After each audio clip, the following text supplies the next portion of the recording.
শুভ সকাল রুনিয়া। শুভ সকাল জুবাইর, এবং সেই সাথে শুভ সকাল আপনাদের সকলকে যারা দেশ এবং দেশের বাইরে থেকে এই মুহূর্তে যুক্ত হয়েছেন যমুনা টিভির প্রতিদিনের আয়োজন সকালের বাংলাদেশে। আমি রুনি আছি, সাথে আমি জুলহাস জুবাইর আছি। বিরতির পর সকালের বাংলাদেশ আপনাদের সবাইকে স্বাগত। রুনি আছে, সাথে আছে জুবাইর। আমাদের সাথে দুজন অতিথি আছে স্টুডিওতে, আর একজন আমাদের স্টুডিওর বাইরে থেকে জামালপুর থেকে যুক্ত হবেন, তাদের সাথে পরিচয় করাবো। তবে তার আগে যে বিষয়টি নিয়ে কথা বলছিলাম একটু আরেকবার মনে করিয়ে দিতে চাই। পরিবেশই প্রাণের ধারক, তাই না রুনিয়া? অবশ্যই, পরিবেশই প্রাণের ধারক এবং তার সাথে জীবনের শক্তির বাহক। সৃষ্টির শুরু থেকেই পরিবেশের সঙ্গে প্রাণীর মানিয়ে নেয়ার ক্ষমতার ওপরই তার অস্তিত্ব নির্ভর করে আসছে। পরিবেশ প্রতিকূল হলে জীবের ধ্বংস ও বিনাশ অসম্ভবই। বিশ্বব্যাপী পরিবেশ দূষণ নিয়ে ব্যাপক সচেতনতা সৃষ্টির লক্ষ্যে জাতিসংঘ 5 জুনকে ঘোষণা করেছে বিশ্ব পরিবেশ দিবস হিসেবে। এই বছর বিশ্ব পরিবেশ দিবসের থিম বাস্তুতত্ত্বের পুনরুদ্ধার করা। বর্তমান অন্ধকারময় পরিস্থিতিতে অতীতকে ফেরানো সম্ভব নয় ঠিকই, কিন্তু পরিবর্তন শুরু করা যেতে পারে, এবং সেই পরিবর্তনের কথাগুলোই আজকে জানতে এবং বলবার জন্য আমাদের স্টুডিওতে আছে অতিথিরা।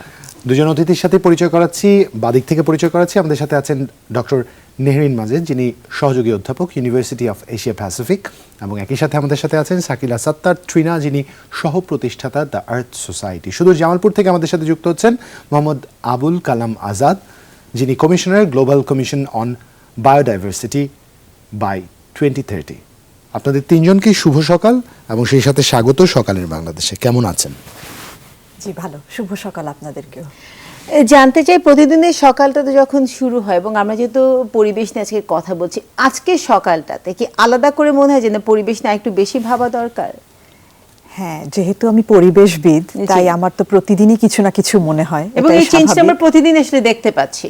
অবশ্যই, যে কোনো পরিবেশের উপরে বিপর্যয় আসুক এবং পরিবেশের সাথে আমাদেরকে চলতে হচ্ছে প্রতিদিন প্রতিনিয়ত, তাই আমার প্রতিদিন এটা নতুন করে অনুভূতি হচ্ছে। এবং কিন্তু বিশেষ একটা দিনকে পালন করবার মাধ্যমে একটা বিশেষ ব্যাপার যেটা ঘটছে বা ঘটে থাকে, সেটা হচ্ছে গিয়ে যে সমস্ত মানুষের সাথে এই জিনিসটাকে একাত্ম হয়ে ফিল করা বা এই অনুভবটা আসা যে না শুধু আমি না, আজকে এটা সবাই ফিল করছে এবং এটা সবাই আমরা একই সাথে অনুভব করছি যে এই যে বদলগুলো আমরা দেখছি আমাদের সামনে, পরিবর্তনগুলো দেখছি, এগুলোর মাধ্যমে আমরা যে ক্ষতিগুলো করছি সেগুলোর থেকে আমাদের পরিবেশকে বাঁচানো কতটা জরুরি, তার মধ্যে পরিবেশ দিবসটা একটা উল্লেখযোগ্য। ডক্টর ট্রিনা, আপনি সহযোগী অধ্যাপক, প্রতিদিনকার জীবনে এটা আপনাকে যাপন করতে হয় পরিবেশ নিয়ে সচেতনতার বিষয়টি, তাই আপনি যখন বলবেন বিষয়গুলো আমাদের কাছে খুব সুন্দর স্পষ্ট মনে হবে, কিন্তু স্বাভাবিক তৃণমূল পর্যায়ে যে মানুষেরা আছেন তাদের জন্য একটু বুঝিয়ে বলতে চাই। আমরা পাঠদান কার্যক্রম থেকে বেরিয়ে এসে যদি নিজেদের জীবন থেকে একটু চিন্তা করতে শুরু করি, আমাদের একটা মানুষ যখন সকালে ঘুম থেকে উঠছে এবং ঘুমাতে যাচ্ছে, এই পুরোটা সময়ের মধ্যে কিভাবে হুমকিতে ফেলছি আমরা আমাদের পরিবেশকে, এবং একই সাথে যদি আমরা জানতে চাই যে আমাদের জীবনটা আসলে পরিবেশের সাথে কতখানি সম্পৃক্ত, কতখানি পরিবেশ সুস্থ থাকা আমাদের জন্য জরুরি, তাহলে কি করে গুছিয়ে বলবেন? অবশ্যই, ধন্যবাদ। আসলে প্রতিটি ঘুম থেকে ওঠার শুরু থেকে আমরা যে কাজগুলো প্রতিদিন করে থাকি সেগুলো থেকেই শুরু হচ্ছে আমাদের পরিবেশের উপরে প্রভাব। যেমন আমরা কিভাবে আমাদের জীবনকে সাজাচ্ছি, আমাদের লাইফস্টাইল, আমাদের প্রত্যেকটা ডিসিশন, আমরা কি খাচ্ছি, কোথায় যাচ্ছি, ঠিক আছে, সেখানে আমরা কতটুকু পরিবেশের কথা ভাবছি। যেমন আমাদের জীবন ধারণে যদি সেটা রিফ্লেকশন নিয়ে আমরা চিন্তা করি, তাহলে আমাদেরকে বলতে হবে যে আমাদের শুরুতেই আমরা সারাদিনে কি কি বিষয় নিয়ে ভাববো বা কি কি করব, যেমন কি খাবো এবং কি কি ব্যবহার করব, অবশ্যই রাইট, সেগুলো থেকেই চলে আসছে আমি পরিবেশের দূষণ থেকে শুরু করে পরিবেশকে সংরক্ষণ করছি কি করছি না।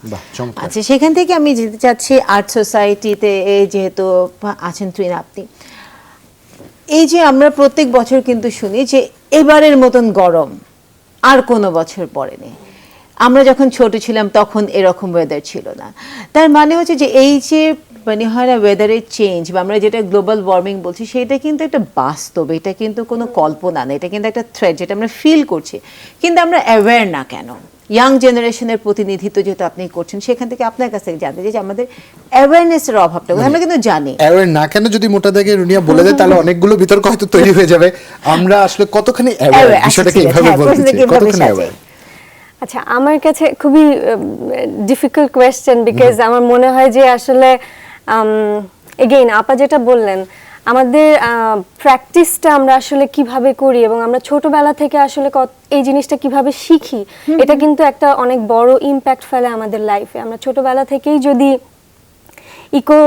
ইকোসিস্টেমটাকে আসলে বুঝতে পারি এবং আমি যদি বুঝতে পারি যে আসলে আমার এই অ্যাকশনটা কিভাবে ক্ষতি করছে, সেটা কিন্তু আমার প্র্যাকটিসের মধ্যে চলে আসবে। আমরা একটা সার্টেন বয়সের পরে কিন্তু চেঞ্জ করাটা নিজেকে আমরা জানি যে ডিফিকাল্ট হয়ে যায় সবসময়, যত বয়স বাড়ে তত আরো বেশি ডিফিকাল্ট হয়।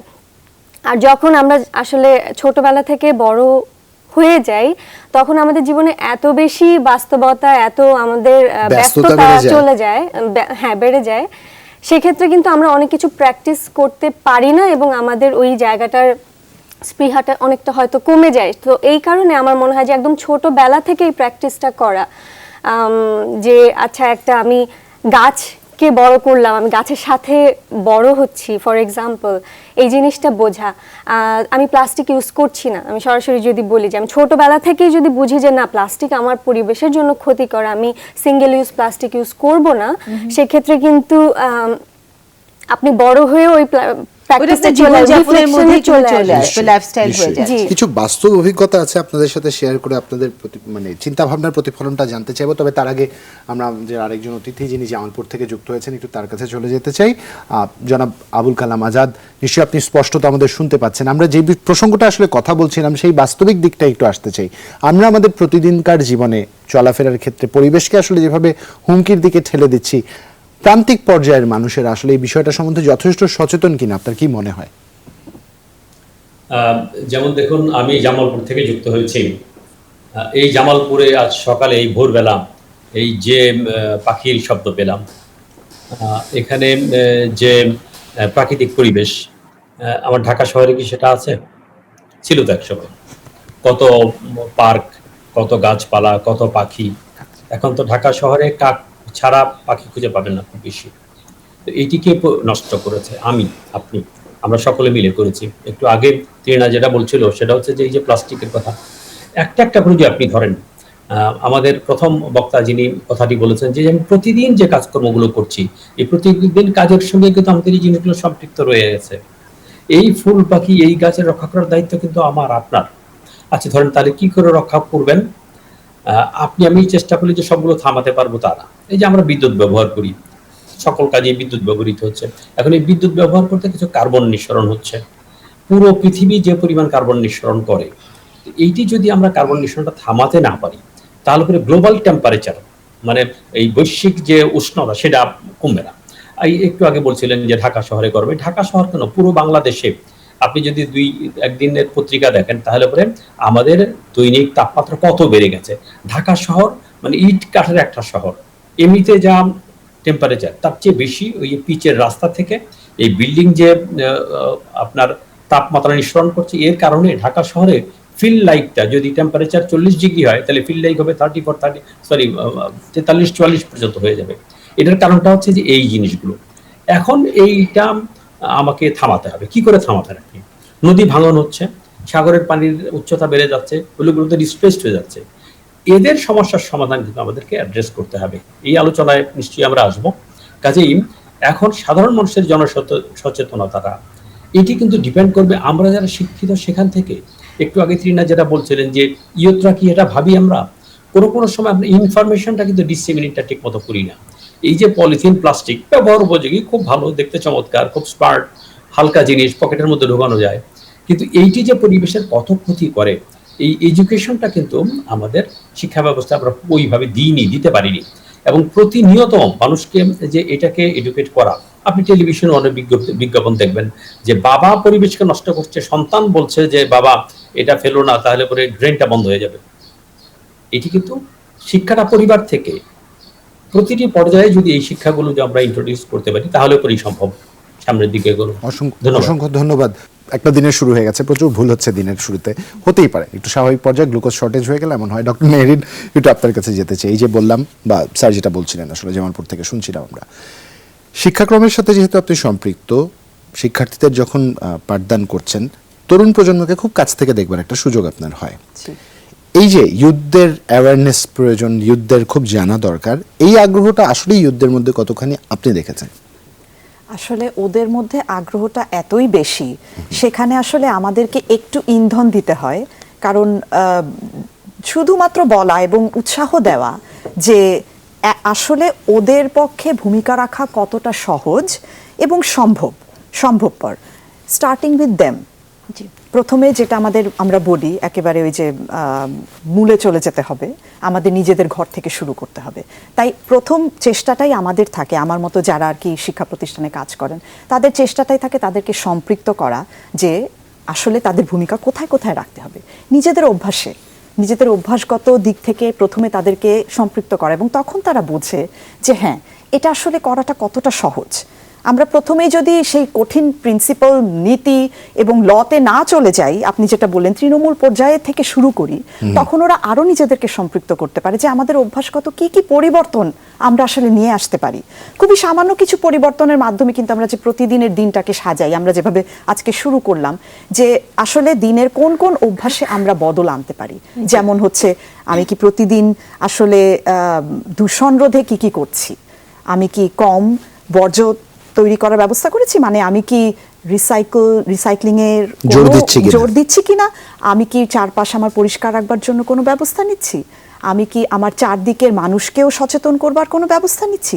এরকম ভাবে কিন্তু ওদেরকে যত আমরা জড়াতে পারবো তত তারা ছড়িয়ে দিতে পারবে কিভাবে তাদের আশেপাশে।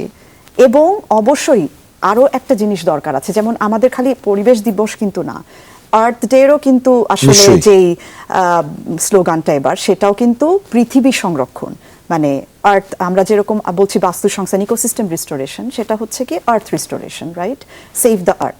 সো এই যে এই ধরনের দিনগুলোর সাথে প্রতিটি শিক্ষা প্রতিষ্ঠানে কিন্তু এরকম বেশ কিছু প্ল্যাটফর্ম থাকে, এবং তরুণদেরকে সম্পৃক্ত করবার এগুলোর থেকে ভালো উপায় আর নেই। যেটা আমাদেরকে করতে হবে, যেটা আমাদের সেই ওয়ার্ল্ড সামিটগুলোর থেকেই এসেছে, 1992 থেকে নিয়ে 2002 জোহানেসবার্গ পর্যন্ত এসছে, সেটা হচ্ছে ইউথ কাউন্সিল আছে কিনা, এবং ইউথ কাউন্সিল থাকাটা এবং জরুরি, প্রতি ক্ষেত্রে তাদের দৃষ্টিকোণকে প্রাধান্য দেওয়া এবং তাদের এই যে অংশগ্রহণকে অবশ্যই মানে অবশ্যম্ভাবী করা, সেটাকে আমাদেরকে আসলে দেখতে হবে যে তাদের অংশগ্রহণটাকে আমরা নিশ্চিত করতে পারছি না, এবং তাদের কথাটাকে আমরা গুরুত্ব দিয়ে শুনছি কিনা। জি, তো যেহেতু শাকিলা সাত্তার, আমি আপনার কাছে আসি, যেহেতু আর্থ ক্লাব নিয়ে আপনি কাজ করছেন, আমি এর আগে আমরা বলছিলাম যে যেহেতু হয় না ইয়াং জেনারেশনে আপনাদের কাজ করা হয়, কি কি পদক্ষেপ আসলে ক্লাব নিয়ে থাকে, মানে হয় না আমাদের আর্থ, আমরা সেই যদি আমরা বলি আমাদের পরিবেশ সংরক্ষণ করা বা হয় না পৃথিবীকে সংরক্ষণ করার জন্য কি কি ধরনের পদক্ষেপ আপনাদের ক্লাব নিয়ে থাকে? জি, আমি একটু ঠিক করি, সেটা হচ্ছে আমাদের আর্থ ক্লাব না, আমরা আসলে আর্থ সোসাইটি। সো এটা একটা social welfare organization, youth led. So আমরা যে ধরনের পদক্ষেপ নেই, আমরা নর্মালি ইউথ ক্যাপাসিটি বিল্ডিংটা নিয়ে মেইনলি কাজ করি এবং কমিউনিটি নিয়ে কাজ করি। অ্যান্ড ফর এক্সাম্পল এই বছর আমরা ওয়ার্ল্ড এনভায়রনমেন্ট ডেতে আমরা ক্লাইমেট ক্যাম্প নামে একটা প্রোগ্রাম করছি। অ্যান্ড এই আইডিয়াটা আসলে it's not only a camp, but I would say it's a movement, যেটা কিনা আমরা সমস্ত ইয়াং জেনারেশনের কাছে ছড়িয়ে দিতে চাচ্ছি। We are calling to take action for environment.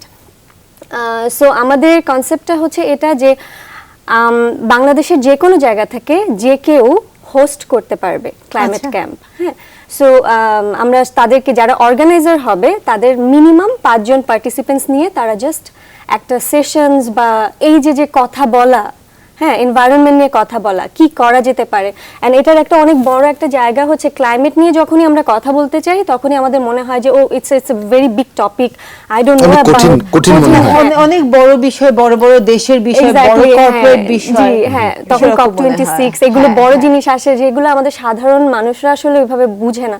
So আমরা জিনিসটাকে অনেক সাধারণ এবং সাধারণ মানুষের কাছে ছড়ায় দিতে চাচ্ছি, ইউথদের কাছে, এবং সেই কারণেই এমনভাবে জিনিসটা করা। ক্যাম্প বলতে কিন্তু খুব ক্লোজ টু আর্থ মনে হয়, রাইট? এবং ওই জন্য আমরা খুব ইজি করার জন্য আমরা বলছি যে you can host the climate camp from anywhere in Bangladesh. So ওই জায়গাটা থেকে ইউথদের যেটা করতে হবে, তারা বেসিক্যালি অর্গানাইজ করছে অলমোস্ট 50 প্লাস আমাদের অর্গানাইজার্স এবং 400 প্লাস পার্টিসিপেন্টস। Wow. আজকে আমাদের সবাই ক্লাইমেট ক্যাম্প অ্যাকচুয়ালি একদিনে তারা সাথে। একই সাথে বিভিন্ন সময় সারা দিনে অর্গানাইজ করবে। আমাদের টপিক হচ্ছে resetting the relationship with nature. Okay. So that is basically related to ecosystem restoration, and we are also using the hashtag Generation Restoration. This is the hashtag from UN, because UN Environment, তারা decide করেছে of decade of ecosystem restoration, which is to 2021 to 2030 পর্যন্ত। হ্যাঁ, so ওইটার আদলেই আসলে আমাদের এই প্রোগ্রামটা সাজানো। চমৎকার, খুব গুছিয়ে Thank you. সাজিয়েছে। আমরা আবার একটু জামালপুরে যেতে চাই।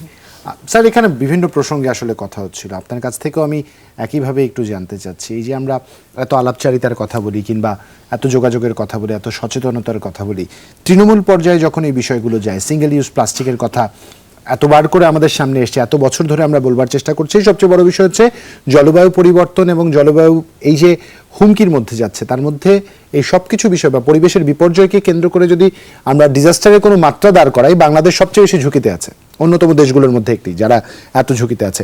ঘুরে দাঁড়াবার পথটা আপনি কি দেখেন? আমি এটা গ্লোবাল পার্সপেক্টিভে এবং লোকালি কি পদক্ষেপ নেওয়া হয়েছে একটু সংক্ষেপে বলার চেষ্টা করব। আপনি খেয়াল করেন, আজ থেকে 50 বছর আগে সাইক্লোন ভোলা, যেটি আমাদের দেশের দক্ষিণ অংশে হয়েছিল, সেখানে 5 লক্ষ লোকের মৃত্যু হয়েছিল কমপক্ষে। আর একই ইন্টেন্সিটির সাইক্লোন আমফান গত বছর হয়েছে, যেটি দেখেন মৃত্যুর হার মানে 100-এর মধ্যে থেকেছে। একজনের মৃত্যু কাম্য না, কিন্তু দেখেন 5 লক্ষ থেকে 100-তে এসে পৌঁছা।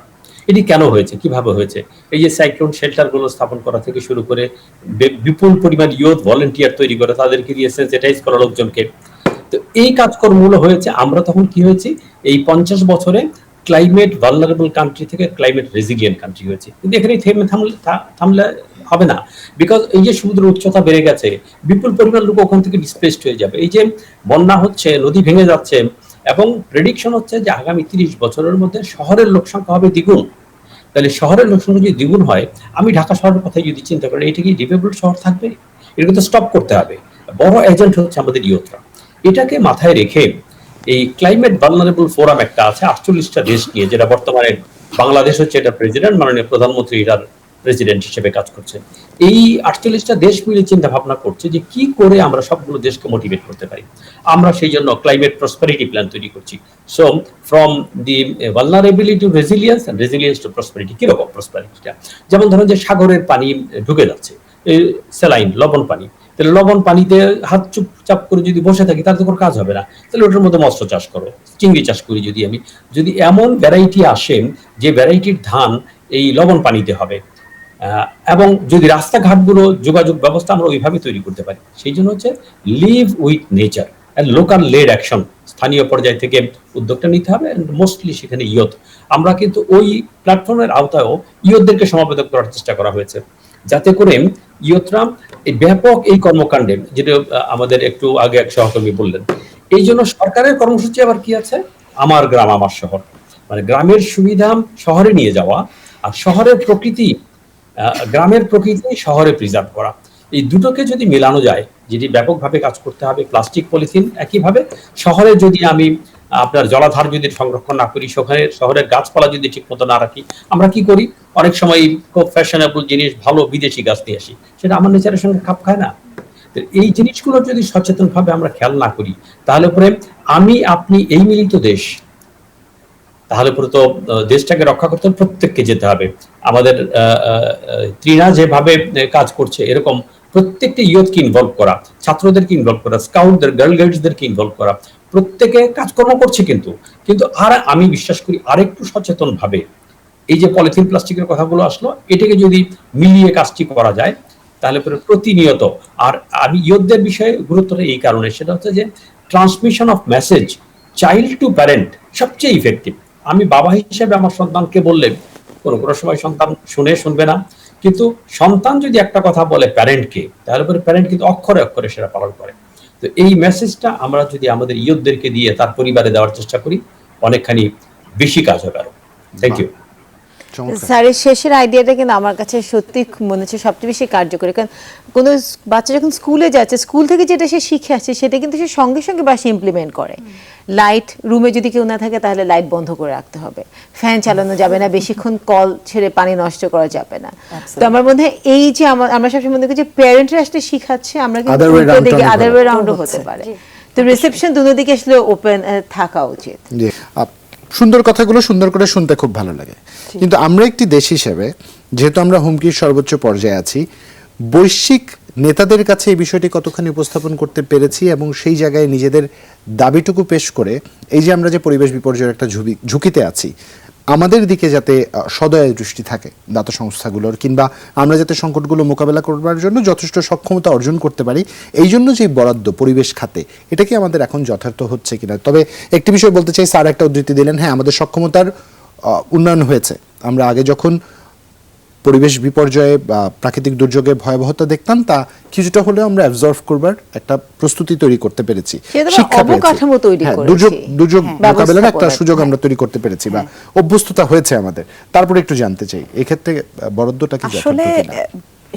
সেটা তো আসছে এবং প্রতিনিয়ত আমরা অনুভব করছি, কারণ দুর্যোগ যত আসবে আমাদের তত বেশি সচেতনতা বাড়বে নিশ্চয়ই। এবং বাড়ছে। এবং আপনি যদি আমাদের এই রিসেন্ট প্যান্ডেমিকের কথাই চিন্তা করে দেখি, তাহলে তো বুঝতেই গত পারছেন বছরের এই বছরের মধ্যে কত তফাৎ, অনেক তফাৎ। এবং কোথায় সেটা রিফ্লেকশন, এই যে চায়নাতেই 25% নিঃসরণ কমে গেছে কার্বন ডাইঅক্সাইড এবং 50% নিঃসরণ কমে গেছে নাইট্রোজেন অক্সাইড। তাহলে আমরা বুঝতে পারছি সেটা গ্লোবাল ওয়ার্মিং এ কতটা প্রভাব ফেলতে পারে, ফেলার সম্ভাবনা আছে। ফেলছে আমি বলছি না, এখনো এতটুকু ওইটাকে গ্লোবাল ভাবে চিন্তা করলে হয়তো বা সেটার পরিমাণ অনেক অনেক কম অল্প হবে, কিন্তু এবং এটা যদি কন্টিনিউ করতে থাকে তারপরে সেটার অবস্থা কিরকম হবে, সেটার মানে প্রভাব হবে আরো বেশি। সুতরাং আমাদেরকে আসলে অবশ্যই বরাদ্দ করা হয় কিন্তু এইসব দুর্যোগ মোকাবেলার পরিপ্রেক্ষিতেই, তাই না, যে সক্ষমতা অর্জনের জন্য। হ্যাঁ, সক্ষমতা অর্জনের জন্য এবং বাইরের বিশ্বের কাছেও নিজেদেরকে পরিচিতি করানোর জন্য যে আমরা কিন্তু উদ্যোগ নিচ্ছি এবং তোমরা আমাদের সাথে থাকো। সেটার উপায় হচ্ছে কি আমরা বিভিন্ন জায়গায় যে আমাদের অংশগ্রহণ নিশ্চিত করছি সেটার মাধ্যমে, গ্লোবাল প্ল্যাটফর্মে। এবং শুধু তাই না, সেগুলো র্যাটিফিকেশনের মাধ্যমে তো অবশ্যই, কিন্তু নিজস্ব কার্যক্রমের মাধ্যমে আমরা কতটুকু রিফ্লেকশন আসলে ঘটাচ্ছি বিভিন্ন জায়গায়, এবং সেটার কোয়ান্টিটেটিভ ইম্প্যাক্ট আমরা কি আসলে মেজার করছি নাকি করতে ব্যর্থ হচ্ছি, এবং আমরা কতটুকু ইনভলভ করছি সবাইকে, সমস্ত নাগরিকদেরকে। That answers a very important question, যে আমাদের সবার এই সামগ্রিক চেষ্টা কতটুকু, আমরা পরিবেশ বান্ধব বিষয়গুলোকে কি আসলে গ্রহণ করছি, আমরা কি চালু করছি, এই যে আমাদের ডেভেলপমেন্ট ইনিশিয়েটিভস গুলো, এগুলোতে কি পরিবেশ আসলেও প্রায়োরিটি পাচ্ছে। কারণ আমরা যদি দেখি যে এই যে টেকসই উন্নয়নের ব্যাপারটা, সাস্টেনেবল ডেভেলপমেন্ট গোলসের অধিকাংশই কিন্তু পরিবেশ নির্ভর, তাই না। ক্লিন ওয়াটার স্যানিটেশন আপনারা অধিকাংশ হ্যাঁ, ওয়াশ, তারপরে protect the planet, life on land and life below water, right, সেখান থেকে শুরু করে তারপরে ইভেন কনজাম্পশন, হ্যাঁ, রাইট, এগুলো কিন্তু সবই আসলে পরিবেশ বান্ধব ব্যাপারগুলোকে কেন্দ্র করি। এই জন্য আমাদের চিন্তা করতে হবে আমরা কোনটাকে আসলে বিচার করব, কোনটাকে হিসাব করব, এনভায়রনমেন্টাল কস্ট নাকি ইকোনমিক বেনিফিট। সো এই দুটোর সামঞ্জস্যই আসলে আমরা যখন অর্থনৈতিক দিকটাকে বিবেচনা করব কিংবা পরিবেশের দিকটাকে বিবেচনা আমরা করব, দুইটাকে এটা খুব ভালো কেন বিবেচনা করি না, কারণ আমরা সাস্টেনেবল ডেভেলপমেন্ট নিয়ে যখন কথা বলি ইভেন পয়েন্টে আসতে একটা ব্রেক ইভেন পয়েন্ট, একটা সিচুয়েশনাল পয়েন্ট লাগবে আমাদের, সেখানে আসতে হবে। এবং তোমার কাছে আমি আবার আমরা সবসময় ইউথের জন্য আমি মনে করছি আমাদের আর্ট সোসাইটি আমাদেরকে রিপ্রেজেন্ট করছে। আমার একটা কঠিন প্রশ্ন ছিল, রুনিয়া করুক, আমি একটা সহজ প্রশ্ন করি, সেটা হচ্ছে সবসময় আমরা দেখি যেটা ওয়েস্টার্ন ওয়ার্ল্ডে মানে হয় না ট্রেন্ড, সেটাকে আমরা হয়তো মানে হাইলি পে করছি এবং কিনছি। যখন হঠাৎ করে তারা বললো যে হোল হুইট আমরা খাওয়া শুরু করলাম, হয় না, আমরা মনে করলাম। এখন যখন তারা বলছে সাস্টেনেবল ক্লোদিং, তারা যখন কটনকে প্রেফার করছে তখন আমরা কটনকে প্রেফার করছি। বা তারা যখন বলছে হয় না রিইউজেবল কাপস ব্যবহার করার কথা তখন, অথবা যখন তারা সাইক্লিং এর বিষয়টা নিয়ে ওখানে প্রমোট করছে। তো বাংলাদেশে আমাদের দেশের পার্সপেক্টিভে এগুলো কিন্তু আমাদের একদমই কাছের জিনিস। এটা কিন্তু আমাদের জন্য খুব নর্মাল যে ঠোঙার মধ্যে করে আগে বাজার আসতো বা পাটের ব্যাগে করে বাজার আসতো, সেখান থেকে আমরা প্লাস্টিকে চলে গেছে। এই জিনিসটাকে আবার ইউথের মধ্যে নিউ ট্রেন্ড হিসেবে কিভাবে আমরা সেট করতে পারি, তাহলে আমাদের ট্রেন্ডটাও থাকছে, পাশাপাশি ইকোনমিক গ্রোথটাও থাকছে, এবং অ্যাট দ্য সেম টাইম আমরা আমাদের পরিবেশ নিয়েও কাজ করতে পারছি। এইটা কিভাবে আমরা তৈরি করতে পারি ইউথের সাথে? খুবই চমৎকার প্রশ্ন, আমার খুব ভালো লেগেছে আপনার প্রশ্নটা। প্রথম কথা আপনি যেটা বললেন, আসলে কিন্তু আমরা অনেক আগে থেকে কিন্তু ক্লোজ টু নেচার। আপনি যদি দেখেন ওরা কিন্তু প্লাস্টিক আমাদের থেকে বেশি ইউজ করে, কারণ ওরা প্লাস্টিকে সবসময় ময়লা ফেলছে। কিন্তু আমি কিন্তু আমার বাসায় আমার মাকে দেখেছি একটা বালতি থাকতো, সে বালতির মধ্যেই ময়লা ফেলতো কিন্তু, এবং ওটা কিন্তু পরে খবরের কাগজে রেখে দেওয়া হতো ভেতরে। এক্স্যাক্টলি। সো আমরা কিন্তু প্লাস্টিক ইউজটা ছোটবেলায় অনেক কম দেখেছি, কিন্তু সাডেনলি এখন কিন্তু আমরা ইউথরাই কিন্তু আনফর্চুনেটলি বেশি রেসপন্সিবল সিঙ্গেল ইউজ প্লাস্টিকের ক্ষেত্রে। আমরা স্ট্র ইউজ করছি, আমরা ওয়ান টাইম কাপ ইউজ করছি, হ্যাঁ, যেগুলো আসলে খুব যে প্রয়োজন, এটা ছাড়া যে আমাদের জীবন একদম অকেজ হয়ে যাবে তা কিন্তু না, কিন্তু আমরা জাস্ট এটাতে অভ্যস্ত হয়ে যাচ্ছি, হ্যাঁ, ইটস সো অ্যাভেলেবল। সো এই জায়গাটাতে কিন্তু আমাদের নিজেদেরকে একটু ব্যাক স্টেপ করতে হবে। এটাই হচ্ছে যে নলেজ বা প্রথম থেকে বোঝানো যে এই যে আমি ইউজ করছি, আমার প্রতিটা স্টেপ কিভাবে ইম্প্যাক্ট ফেলছে মানে এই এনভায়রনমেন্টের উপরে। This is very important and খুব ইজিলি কিন্তু চেঞ্জ করা যায়। ফর এক্সাম্পল, আপনি যদি বাজারে যান, you just bring your own bag and that's it. So you don't need to carry a plastic bag. আমি যেমন এটাও বলি, আমি নিজে প্লাস্টিক ব্যাগ ইউজ করি না সিন্স 2012, বিকজ আমরা নেপালে বাংলাদেশ থেকে আমরা রিপ্রেজেন্ট করেছিলাম যখন বাংলাদেশ কিন্তু তখন প্লাস্টিক ব্যাগ ব্যান ছিল, রাইট 2002 এর দিকে। এখনো আনুষ্ঠানিকভাবে ব্যান্ড, কিন্তু আসলে আমরা সেই প্র্যাকটিসটা করছি না। তখন থেকে আমি প্লাস্টিক ব্যাগ কিন্তু ইউজ করি না, খুব ইমার্জেন্সি না হলে। আর যদি করি সেটা হচ্ছে অলরেডি ইউজড যে plastic bag, because I think reuse আমি সবসময় রিউজ, রিডিউস এন্ড রিসাইক্লিং এর উপরে আমরা আসলে খুব ফোকাস হই, এবং এটা কিন্তু খুব ডিফিকাল্ট কিছু না, হ্যাঁ, খুবই কিন্তু ইজিলি সম্ভব। সো এইটা প্র্যাকটিসের ব্যাপার। আমরা যদি একটু প্র্যাকটিস করি, যেমন আপু বললেন যে কনজাম্পশন, এটা ইটস ভেরি ভেরি ইম্পর্ট্যান্ট। আমরা কতটুকু মানে আমরা ওভার কনজিউম করছি, ইভেন ফাস্ট ফ্যাশন। আমি একটা ছোট প্রশ্ন করি, আমরা সবাই টুথপেস্ট কিনি, হ্যাঁ, টুথপেস্টের আসলে কাভারটা কেন দেয়, কাগজের বাক্সটা? এটা একটা বিশাল বড় জিজ্ঞাসা, কারণ নেদারল্যান্ড অথবা সুইজারল্যান্ডে, আমি যদি ভুল না করি, তরুণের একবার এগিয়ে এসছে যে আমরা আসলে চাই না টুথপেস্টের এই প্যাকেটটা, এবং তারপরে একটা বিশাল পরিবর্তন এসছে, প্রস্তুতকারক প্রতিষ্ঠান বাধ্য হয়েছে সেই কাগজের বাক্স যাতে না থাকে, কারণ এর জন্য বেশ কিছু বৃক্ষ নিধন হতো। এই বাক্স বানাতে বা কাগজটা প্রস্তুত করতে বেশ কিছু ক্ষতি হতো পরিবেশের। সচেতনতাই আসলে দরকার। এবং আমরা একদম শেষ পর্যায়ে আছি, আমরা আলাপটা গুছিয়ে আনতে চাই। আমরা আরো একবার জামালপুরে যাব, জনাব মোহাম্মদ আবুল কালাম আজাদ সেখান থেকে আমাদের সাথে যুক্ত আছেন। স্যার, একটু শেষ পর্যায়ে জানতে চাই, যে পথটা আসলে বাংলাদেশ হেঁটেছে, বা এই সংকট, সবকটা সংকট মাথায় রেখে যে পথটা আমরা পাড়ি দিয়েছি, আমরা কি প্রপার ট্র্যাকে আছি কিনা, কিংবা আমাদের যদি নিজেদের অবস্থান বা নিজেদের যেটা আমরা বলি সাস্টেইনেবিলিটির কথা যদি আমরা বলি, হ্যাঁ, সেই জায়গাতে আমরা ফুটপ্রিন্টটা যথার্থ রাখতে পারছি কিনা? ধন্যবাদ। যে কথাগুলো আসছিল, আমি যেটা দিয়ে শুরু করেছিলাম, ফুল, পাখি, গাছ, যে পরিমাণ গাছ বিলুপ্ত হচ্ছে, যে পরিমাণ প্রাণী বিলুপ্ত হয়ে যাচ্ছে প্রতি বছর, এটা খুব অ্যালার্মিং। এবং এটা প্রকৃতির ব্যালেন্স নির্ধারণ করে। একটি পাখি বেঁচে থাকে একটা পোকা খেয়ে, পোকা বেঁচে থাকে আরেকটা পোকা খেয়ে বেঁচে থাকে। এই যে বায়োডাইভার্সিটি ব্যালেন্সটা নষ্ট হয়ে যাচ্ছে, একটা প্রজাতি নষ্ট হয়ে যাওয়ার কারণে। কেঁচো এখন পাবেন না আপনি, মাটিতে কেঁচো নেই। আমি যখন ছোট ছিলাম, আমাদের গ্রাম এলাকায়, শহরে আমরা দেখেছি মাটি খুঁড়লেই সেখানে কেঁচো পাওয়া যায়। এখন আমরা ভার্মি কম্পোস্ট দিয়েও সেই পরিমাণকে চলতে পারছি না। এখানে পাখি বলছি যে পাখি চলে যাচ্ছে, পাখি চলে যাবে না কেন? পাখির থাকার জায়গা কোথায়? পাখির খাবার দিচ্ছি কোথায়? এমন গাছ লাগাচ্ছি যে গাছে পাখির কোনো খাবার হয় না। আমি যদি বট, পাকুর, নিম যদি না লাগাই, তাহলে পাখি খেতে পারবে না। পাখি খেতে না পারলে পাখি বাঁচবে কি দিয়ে, থাকবে কোথায়? বড় গাছগুলো কেটে ফেলছি, বড় বড় পাখিগুলো বড় গাছে থাকে, সেই গাছে থাকার উপযোগী জায়গা আর নাই তার। এই কথাগুলো খেয়াল রেখে কিন্তু সরকারের অনেকগুলো কর্মসূচি আছে, ইয়ত পর্যায়ের অনেকগুলো কর্মসূচি আছে। গ্লোবাল কথাটা যেটা আপনারা বলেছিলেন, সেটা হচ্ছে যে গ্লোবাল ওয়ার্মিং এটা কমানোর জন্য বলা হয়েছিল যে 1.5 ডিগ্রি পর্যন্ত আমরা প্রি ইন্ডাস্ট্রিয়াল লেভেল 2100 যাতে 1.5 ডিগ্রি পর্যন্ত সর্বোচ্চ বাড়ে। কিন্তু এটি কিন্তু ইতিমধ্যে 1 ডিগ্রি পরিমাণ বেড়ে গেছে। আমরা যদি এখন সচেতন না হই, তাহলে পরে শুধু লিভেবল না, এটা globe will be destroyed.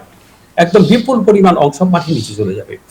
Globally বলা হয়েছিল এবং উন্নত দেশগুলো বলেছিল তারা প্রতি বছর $100 বিলিয়ন, আমরা যারা ক্ষতিগ্রস্ত দেশ, আমরা যারা খুবই ভালনারেবল কান্ট্রি, আমাদের এই সাপোর্টের জন্য তারা $100 বিলিয়ন দেবে, ধারে কাছে দিও নাই।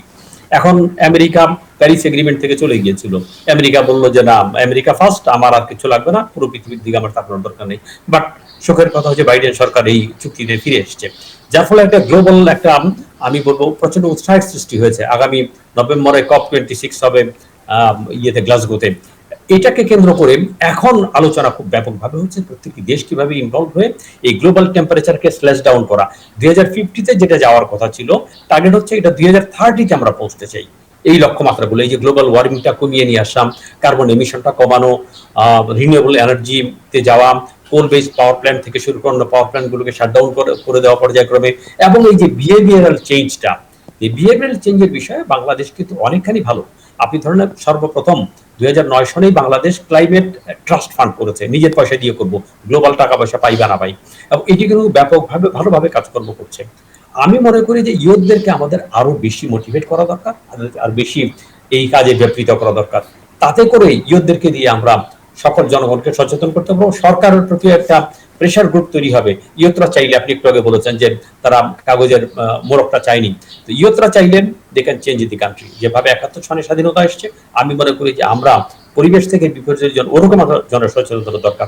সেই জন্যই কিন্তু আমাদের ক্লাইমেট প্রসপারিটি প্ল্যানটাকে আমরা যেটা তৈরি করা হয়েছে, মাননীয় প্রধানমন্ত্রী ধারণা করছি আগামী জুলাই মাসে ঘোষণা করবেন যে Mujib climate prosperity plan. So এইটা গ্রামের সুবিধা, গ্রামের পরিবেশকে শহরে নিয়ে আসা, শহরের সুবিধাগুলো গ্রামে নিয়ে যাওয়া, এবং পরিবেশ বান্ধব পরিবেশ সৃষ্টি করা। নিশ্চয়ই আমরা সেই অপেক্ষায় থাকলাম। জনাব মোহাম্মদ আবুল কালাম আজাদ, আপনাকে অসংখ্য ধন্যবাদ। আপনি সকালবেলা আমাদের সাথে জামালপুর থেকে যুক্ত হয়েছেন এবং আপনার কথায় পাখির শব্দগুলো কানে বাজতে শুরু করেছে। আসলে দিনটা যখনই শুরু হবে ঢাকায় আসলে এটা খুঁজতে আমরা চেষ্টা করব। বাস্তব বিষয় হচ্ছে আমরা সবাই সবকিছু জানি, আমরা সবাই সবকিছু উপলব্ধি করতে পারি। রাস্তায় প্লাস্টিকের বোতলটি ফেললে রাস্তার ড্রেন বন্ধ হয়ে যেয়ে জলাবদ্ধতা তৈরি হবে, বৃষ্টি হলে, এটা আমরা সবাই জানি। কিন্তু যখন প্রায়োগিক ক্ষেত্রে আমরা এটাকে মানতে উদ্বুদ্ধ করতে চাই, কোন না কোনো অসচেতন কারণে আমরা এটা থেকে বিরত থাকি, কম্প্রোমাইজ করতে চাই না লাইফের অ্যামনিটিজ এবং আমাদের লাইফস্টাইলের সাথে। আসলে আমরা চাই আরাম, আমরা কনভিনিয়েন্ট হতে চাই। একদম কনভিনিয়েন্ট হতে যে আমরা যা করছি দিনকে দিন, তা হচ্ছে নিজেদের অস্তিত্বকে হুমকির মুখে ঠেলে দিচ্ছি। আমাদের আলোচকরা এখানে যারাই ছিলেন, তারা তাদের অবস্থান থেকে পেশাগত কারণেই হোক কিংবা প্যাশনেটলি হোক, তারা পরিবেশ নিয়ে ভাবছেন, চেষ্টা করছেন পরিবর্তন আনবার। কিন্তু দায়িত্ব আপনার আর আমার হাতে। দিনের শুরুটা থেকে দিনের শেষ পর্যন্ত, যখন একবার ব্যবহার্য যে প্লাস্টিকের বোতল আছে, প্লাস্টিকের ব্যাগ আছে, তা ব্যবহার করে ফেলে দিচ্ছি, মনে রাখবেন তা প্রকৃতির কোথাও না কোথাও যে এমনভাবে নিজের অবস্থান নিশ্চিত করবে যে আপনাকে আপনার অস্তিত্বের হুমকিতে ফেলবে। সিদ্ধান্ত নিন, জীবন বদলে যাবে। শুভ সকাল। শুভ সকাল।